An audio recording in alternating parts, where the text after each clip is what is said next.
சரியா? அப்படி கடைப்பிடிப்போருக்கு 1000 தலைமுறைக்கு பேரன்பு காட்டுபவர் கடவுள். 1000 தலைமுறைக்கு பேரன்பு காட்டுதல் என்ன? அது அவருடைய உறவை பெற்ற பின் பல 1000 தலைமுறை வாழக்கூடிய வாழ்நாட்களுக்கு கடவுளின் அன்பு எனக்கு கிடைத்து கொண்டே இருக்கும். அதுதான் ஃபிலியல் அடாப்ஷன் என்று சொல்கிறோம், சந்தான தத்தெடுப்பு என்று சொல்கிறோம்.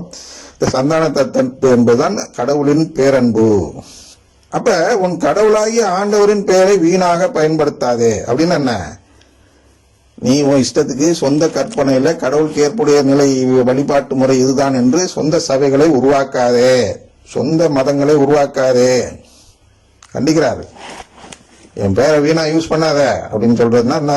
அவர் பேரை பயன்படுத்தி இவன் பாட்டி செய்து சபையை திறக்கிறாங்க. யார் அவருக்கு லைசன்ஸ் கொடுத்தா? கிடையாது.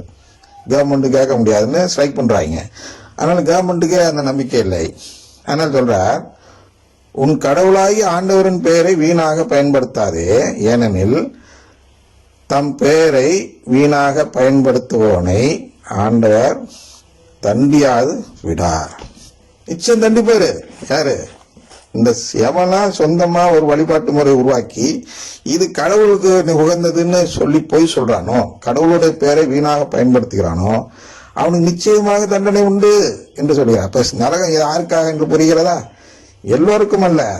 யாரு இந்த சொந்த கருத்தை எல்லாம் கொண்டு வந்து மத கோட்பாடுகளாக போதிக்கிறானோ அவனுக்கெல்லாம் தண்டனை காத்திருக்கிறது. இந்த கருத்துக்களை தான் நாம் எங்க பார்க்கிறோம் என்றால், கடவுளுக்கும் உமக்கும் எதிராக நான் பாவம் செய்தேன் என்று அந்த வார்த்தையிலிருந்து நாம் கண்டுபிடிக்கிறோம். எது என்றால் கடவுளுக்கு எதிரான பாவம். இப்பதான் பார்த்தோம். அதை நாம் உணர வேண்டும். இந்த ஊதாரி மைந்தன் அதை உணர்ந்ததால் வீடு திரும்புகிறான். அதுபோல் நாமும் கடவுளுக்கு எதிரான பாவம் நான் செய்துவிட்டேன் என்பதை உணர்ந்து வளமை நற்செய்தியை கைவிட்டு விட்டு சிலுவை நற்செய்தியை ஏற்று, என வளமை நற்செய்தி என்பது எனக்காக உள்ள ஒரு வழிபாட்டு முறை, நம்பிக்கை முறை.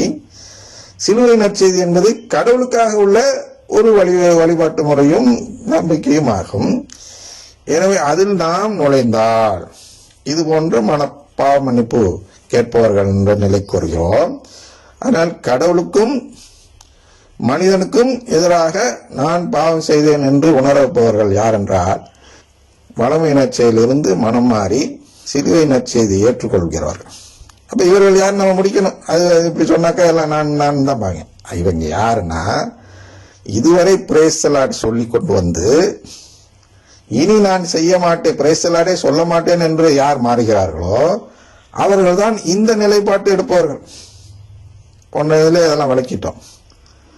பிரேஸ் தி லார்ட் சொல்றதுதான் யாரு?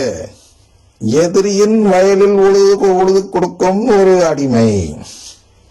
பிரேஸ் தி லார்ட் அப்படின்னா மனித மீட்புக்கு உதவாத வாழ்த்துறை, அயலானின் வயல்.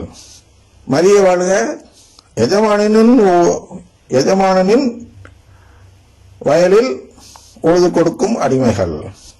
அப்ப எதிரி அடிச்சது அங்கதாங்க பிரச்சனை வருது. எதிரி அடிக்கிறது போதுதான் யார் என்றால் மனித மரபு, மனித சட்டம் இவற்றை மீறுகிறவர்கள். கடவுளின் உறவை பெற வேண்டும் என்பதற்காக மனித சட்டத்தை மீறி கடவுள் சட்டத்தை மட்டும் நான் கடைபிடிப்பேன் என்று யாராவது செயல்பட்டால் அவர்கள் தான் புனிதர்கள் சொல்றோம்.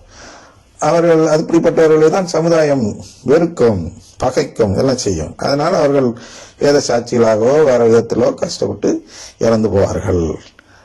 அவர்கள் யார் என்றால் சாத்தானையும் எதிர்த்து அவனை பகைக்க துணிந்தவர்கள். ஆனால் இந்த கடவுளுக்கும் உமக்கும் எதிராக பாவம் எப்ப செய்யறோம்னா மனிதனுக்கும் வாழ்த்துறை கூறும்பொழுது பிரேஸ் தி லார்ட் சொன்னா, நான் கடவுளுக்கும் எதிராக செயல்படுகிறேன், நான் எவனை வாழ்த்துறனோ அவனுக்கும் இந்த தண்டனையை பெற்றுத் தருகிறேன். அதான் 2 பேருக்கு எதிரான பாவம் செய்தார். அதை புரிஞ்சுக்கிட்டு அனைவரும் மனம் மாறுங்கள். தந்தை மகன் தூயாவின் பெயராலே ஆமென்.